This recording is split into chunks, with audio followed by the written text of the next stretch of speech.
दोनों मुल्कों में ये सलाहियत है कि वो हम उसके दिल्ली तक मार कर सकते हैं, वो आके इस्लामाबाद, बल्कि आगे हैदराबाद तक चला गया, उधर तक मार किया उसने। तो आप भी कर सकते हैं, वो भी कर सकते हैं, दोनों एक दूसरे को तबाह बर्बाद कर सकते हैं। तो ये बहुत सेंसिबल अप्रोच तो शायद किसी लीडर में नहीं होगी कि वो सोचे कि दूसरे मुल्क पे चढ़ दौड़ूंगा और उसको बर्बाद कर दूंगा। लेकिन अपनी दिफाई सलाहियत को मजबूत बनाना, तवाना बनाना बहुत ज़रूरी है। क्या हिकमत अमली होनी चाहिए, नो ऑनवर्ड आगे कैसे बढ़ना चाहिए? बिस्मिल्लाहिर्रहमानिर्रहीम। नदीम मलिक साहब, एहसन इकबाल साहब, अस्सलाम वालेकुम। एक तो आप दोनों को भी और आपकी वसात से सब सुनने वालों को यौम तकबीर बहुत मुबारक हो। ये जो आपने इंट्रो में बात की थी नदीम मलिक साहब, मोदी साहब ने जो स्टेटमेंट दी है, रोटी खाओ नहीं तो मेरी गोली खाओ, इसके ऊपर हमारे स्टेट एपरेटस ने जिस तरह रिस्पॉन्ड करना चाहिए था, वो बड़े नुक्ते तुले अंदाज में उन्होंने रिस्पॉन्ड कर दिया।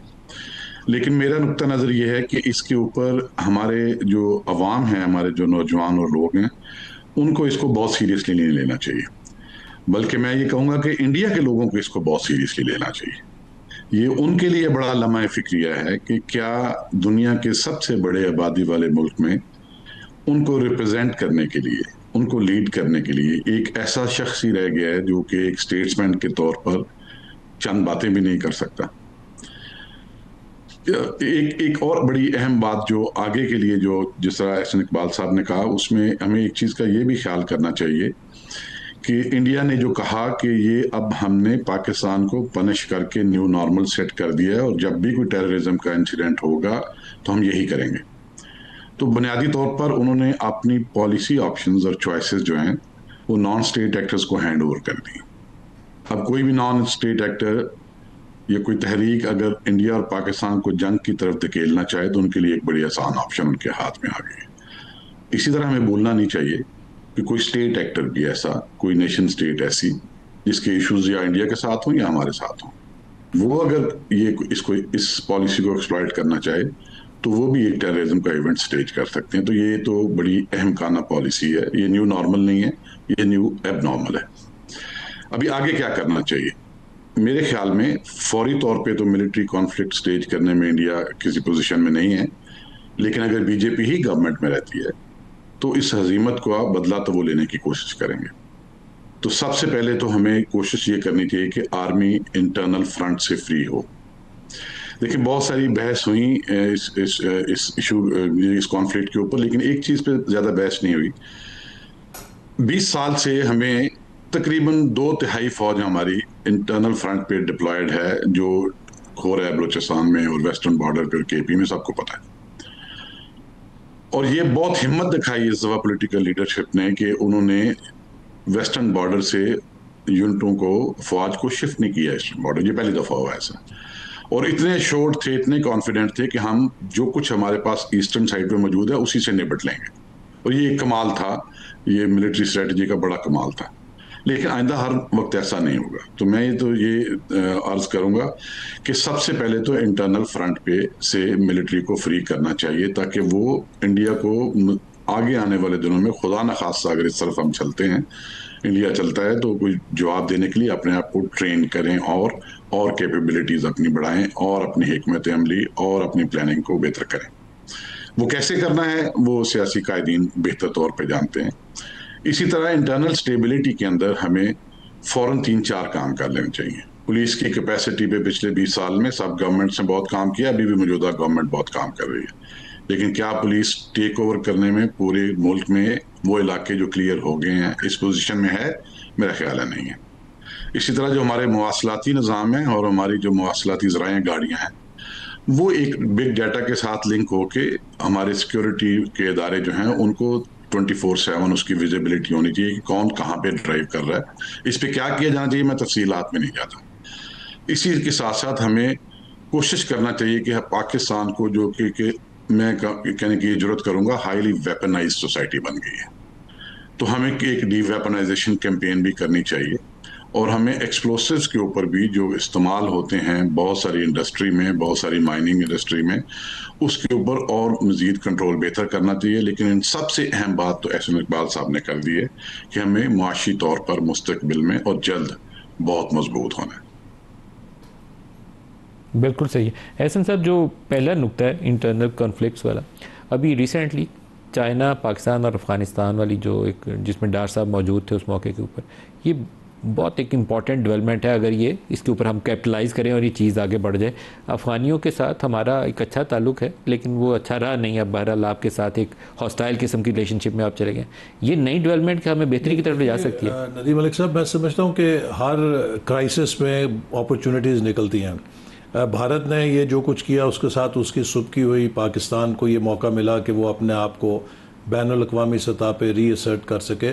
वहीं ख़ित्ते में भी हमें, मैं समझता हूँ कि बड़ी कामयाबियाँ मिली हैं डिप्लोमेटिक फ्रंट के ऊपर, जिसका एक आपने ज़िक्र किया कि पाकिस्तान, चाइना और अफ़गानिस्तान ने मिलकर फ़ैसला किया है कि वो सी पैक को अफ़गानिस्तान तक वुसअत देंगे और अफ़गानिस्तान के साथ पाकिस्तान की जो नॉर्मलाइजेशन है यकीनन वो आगे बढ़ेगी। और जब ये आगे बढ़ेगी तो अफ़गानिस्तान की सरज़मीन जो पाकिस्तान के ख़िलाफ़ इस्तेमाल होती थी, हम उस पर काफ़ी हद तक काबू पाने में हमें मदद मिलेगी। दूसरा बड़ा अहम जो इसका डायमेंशन है वो वज़ीर आज़म का हालिया दौरा है, ईरान का, तुर्की का, अज़रबैजान का। और मैं बिलखसूस ईरान कहूँगा कि पाकिस्तान के वेस्टर्न बॉर्डर्स के हवाले से ये दोनों ममालिक, अफ़गानिस्तान और ईरान, बेहद अहम है। चूँकि हमारे जो भी इन्फिल्ट्रेशन होती थी या जो हाइड आउट्स हमें नज़र आते थे वो या ईरान के बॉर्डर एरियाज़ में इन लोगों ने जो BLA और बलूचिस्तान वाले हैं, TTP वाले अफ़गानिस्तान के अंदर, तो पाकिस्तान के ईरान और अफ़गानिस्तान के साथ जो ताल्लुकात का एक नया अब सिलसिला शुरू हुआ है, ये बड़ा हौसला अफजा है उस तरफ जिस तरफ जनरल सईद साहब ने अभी ज़िक्र किया कि हमें अपने वेस्टर्न बॉर्डर्स को जल्द अज जल्द नॉर्मलाइज करना चाहिए डिप्लोमेटिकली भी, और साथ में जो हमारे सिविल फोर्सेस हैं उनकी कैपेबिलिटी को बढ़ाकर, और इसके लिए भी सूबाई हुकूमतें काम कर रही हैं। वफाकी हुकूमत भी एक ख़तीर रकम खर्च कर रही है सिविल आर्म्ड फोर्सेस पे कि वो एक बेहतर बॉर्डर के ऊपर अपनी ड्यूटीज़ कर सकें। तो मैं समझता हूँ कि अफ़गानिस्तान, ईरान, इन दोनों के साथ जो हमारा एक नया ताल्लुक़ अब आया है या एक नया उसमें गर्मजोशी भी आई है और कुर्बत आई है, इससे हमें वेस्टर्न बॉर्डर्स को नॉर्मलाइज करने में बड़ी मदद मिलेगी इंशाल्लाह। जनरल सईद साहब, जो इंटरनल कॉन्फ्लिक्ट्स में आपको सियासी तनाज़ा 9 मई वाला भी नहीं भूलना चाहिए, उसको भी शामिल करना चाहिए। फ़ौज को किसी भी सूरत में किसी भी सियासी चपकलश का निशाना नहीं बनना चाहिए। फ़ौज को भी स्पेस देनी है, उसको भी पीछे हटना है। इस मामले में हमें कुछ बड़ी हिकमत अमली, दानाई, कुछ लीडरशिप रोल चाहिए कुछ लोगों से। इस पे आप क्या सजेस्ट करते हैं, कैसे ये मामला आगे हल की तरफ जाना चाहिए? ये सिमट जाना चाहिए, बहुत लंबा हो गया, 2 साल काफ़ी बड़ा टाइम है, अब आगे चलना चाहिए। इस पे मेरी मुख्तसर सा जवाब तो ये है कि मैं किसी सियासी इशू पे तो बात नहीं करना चाहता, और सियासी कायदीन इस इशू को किस तरफ मस्बत एक डायरेक्शन दी जा सकती है वो मुझसे बहुत बेहतर जानते हैं। और सारी सियासी पार्टियों को ये देखना जरूर चाहिए कि वो मुस्बत समत जो है उसमें जाने के लिए किसने क्या क्या रोल प्ले करना है। और पाकिस्तान को अगर आगे जाके जो एक नई पहचान मिली है पाकिस्तान को, देखें जैसे ईरान में इससे पहले जो विजिट होते रहे वो पूरे डेलीगेशन के साथ, कभी ऐसे नहीं हुआ कि सुप्रीम लीडर के साथ सबकी मुलाकात कराई जाए। तो आपने देखा कि सुप्रीम लीडर के साथ सबसे मुलाकात थी, जो आपकी एक नई पहचान है, जो आपने एक कारनामा करके अपने आप को असर्ट किया, उसमें लोग आपको इम्पोर्टेंस अभी ज्यादा दे रहे हैं। जैसे एहसन साहब ने भी कहा, जो तो पाकिस्तान की ज्योग्राफियाई हदों के अंदर कोई टेररिस्ट आता है उसको डील करने के लिए तो हमारे पास पोटेंशियल बहुत है, लेकिन दरअसल इनके इनेबलर, इनकी लीडरशिप जो है वो जहां है उसकी वजह से जो देरपा सॉल्यूशन है इसका वो तो आएगा तेहरान से, काबुल से और बीजिंग की फैसिलिटेशन से। और मैं तो बहुत अप्रिशिएट करूंगा कि गवर्नमेंट ने कॉन्फ्लिक्ट अभी पूरी तरह से खत्म नहीं हुई, क्योंकि स्टेटमेंट्स बहुत ऑडेशियस चल रही हैं दूसरी तरफ से, तो फौरन इन मुल्कों के साथ बड़ी तेजी से और बहुत अहम लेवल पे एंगेज किया। और इसके इसके जिस तरह एहसन साहब कह रहे थे, मैं अग्री करता हूँ कि इसके अच्छे नतायज निकलेंगे। अगर अनेबलर जो है उनको काबिल कंट्रोल करने में हमारी मदद करे और तेहरान भी करे तो अंदर तो हम सबको ख़त्म कर सकते हैं। ये जो ये मैं कहूँगा कि ये कोर्स को, डायरेक्शन को रीसेट करने की एक अपॉर्चुनिटी है, इंटरनली भी और एक्सटर्नली भी। डिप्लोमेसी को एक बहुत बड़ा चांस देने की जरूरत है। देखें, इंडिया पाकिस्तान दोनों में एक ओपिनियन रहा है हमेशा कि फर्स्ट लाइन ऑफ डिफेंस जो है वो या इंटेलिजेंस एजेंसीज या आर्म्ड फोर्सेज है। ये एक ऐसा मफरूज़ा है जिस पे बहुत बहस की जा सकती है। बाकी दुनिया में जो 193 मुल्क हैं मेंबर्स हैं यूनाइटेड नेशंस के, वो तो ये समझते हैं कि diplomacy first line of defence होती है हर मुल्क की, बाकी इनेबलर्स होते हैं, कैपेसिटेट करते हैं डिप्लोमेसी को। तो ये एक ऐसी अपॉर्चुनिटी आ गई है, इसमें डिप्लोमेसी को जितना स्ट्रेंथन किया जा सके करना चाहिए, और इंटरनल कोहेजन और कोएग्जिस्टेंस जो है उसको भी जितना जल्दी बातचीत से आगे बढ़ाया जा सकता है उतना बढ़ाना चाहिए। बिल्कुल सही है। एहसन साहब, आपसे ज़्यादा खुल के जवाब चाहूँगा। उन्होंने तो कहा कि मैं पॉलिटिकल पे कमेंट नहीं करूँगा, लेकिन उन्होंने दोबारा एंड पे एम्फसाइज़ किया इंटरनल कोहेजन और यकजहती, यूनिटी, इसके साथ आगे चलें और इंटरनल कॉन्फ्लिक्ट समेट लें जितना जल्दी समेट सकते हैं। पहले ये पीटीआई वाला इशू, क्या हम इसको समेट नहीं सकते, हाल की तरफ नहीं ले जा सकते? मैं आपको बताऊं नदीम साहब, हुकूमत ने हमेशा ये कोशिश की है कि मुल्क के अंदर यकजहती की फ़ज़ा हो और कॉन्फ्लिक्ट ना हो। चूँकि देखिए, जिस हुकूमत का इकनॉमिक एजेंडा होता है उसकी ख्वाहिश ये होती है कि मुल्क के अंदर पॉलिटिकल टेम्परेचर को कम से कम रखा जाए ताकि हम इकनॉमिक रिफॉर्म्स पर और इकनॉमिक एजेंडे को बरूए कार ला सकें। बदकिस्मती ये है कि पीटीआई के अंदर इस वक्त क़यादत की यकसुई नहीं है। उसमें डिफरेंट, आई डोंट नो कौन पावर सेंटर्स हैं जो who have the last word.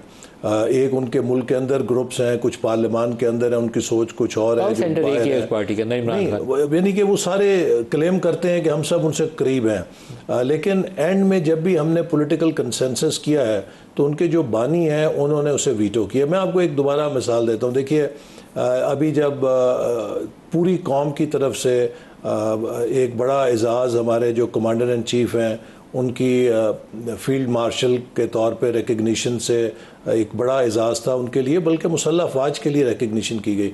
आप देखिए कि जेल से किस किस्म का बयान आया। क्या ये उस स्पिरिट को ज़ाहिर करता है कि जिससे आप मुल्क के अंदर यकजहती कर रहे हों? अच्छा, फिर मैं कोई तल्ख बात नहीं करना चाहता। देखिए, जितनी चीज़ें इस वक्त पाकिस्तान को अंडरमाइन करने की हैं, हम सब ने मार्शल लॉज का मुकाबला किया। मैं उस दौर का हिस्सा रहा हूँ एक्टिवली जिस ज़माने में हमने जनरल मुशर्रफ के मार्शल लॉ का जो सख्ती है झेली है। पीपल्स पार्टी उस दौर में रही है जहाँ जनरल ज़ियाउल हक के मार्शल लॉ का उसने सख्ती झेली है। मुझे एक इंस्टेंस याद नहीं है कि कभी हमारी जमात ने या पीपल्स पार्टी ने अमेरिका में जाकर पाकिस्तान पर सैंक्शंस के लिए लॉबी किया होता। मुझे कोई एक इंस्टेंस याद नहीं है कि हमने कभी अपने दाखिली कज़िये बैनुल अक़वामी फ़ोरम्स के ऊपर जाके किए हों। ख़ुद इमरान खान साहब के दौर में हम सब को झूठे मुकदमों का सामना करना पड़ा। मैं उसी सेल के अंदर, मुझे एक झूठे इल्ज़ाम पे अभी सज़ा भी नहीं थी रखा गया जहाँ पे आजकल वो सर आप लोगों को जो जेलों में डाला गया कोई दुरुस्त काम नहीं किया लेकिन गया। मैं सुन लेना, लेकिन जस्टिफिकेशन तो नहीं देता कि आप अंदर रखें, मैं वो जस्टिफिकेशन नहीं दे रहा। मैं ये कह रहा हूँ कि हमने कभी इन चीज़ों को बैनुल अक़वामी फ़ोरम्स पे नहीं उठाया। आज भी अमेरिका की कांग्रेस में या भारत की लॉबी पाकिस्तान के सैंक्शन के लिए आवाज़ उठा रही है, या ये सियासी जमात आज भी लगी हुई है। आज आप सोशल मीडिया उठा के देख लें, या भारत के सोशल मीडिया के सेल हमारी मुसल्लह अफवाज और हमारे कमांडर इन चीफ के ख़िलाफ़ कैंपेन करें, या ये सियासी जमात करिए। देखिए, इत्तेहाद यकजहती बहुत अच्छी चीज़ है, लेकिन उसके लिए आपको एक तर्ज़ अमल अपनाना पड़ेगा ना। रियासत हम सबसे बड़ी है। अगर कोई जमात या कोई लीडर ये कहे कि मैं रियासत से बड़ा हूँ और रियासत मेरे बाद आती है, मैं समझता हूँ उस पर क्या फिर आप बात कर सकते हैं। अगर हमारा ये इस पे इत्तफाक हो कि हम रियासत को मुकद्दम समझते हैं और पाकिस्तान के आइन और कानून के अंदर रहते हुए हम इस निज़ाम में एक यकजहती की फ़ज़ा कायम करना चाहते हैं, उस पर किसी को कोई इख्तलाफ नहीं, बल्कि एक बड़ा मुस्तहसन कदम है। 26वीं आइनी तरमीम थी, हमने सबको इकट्ठा किया।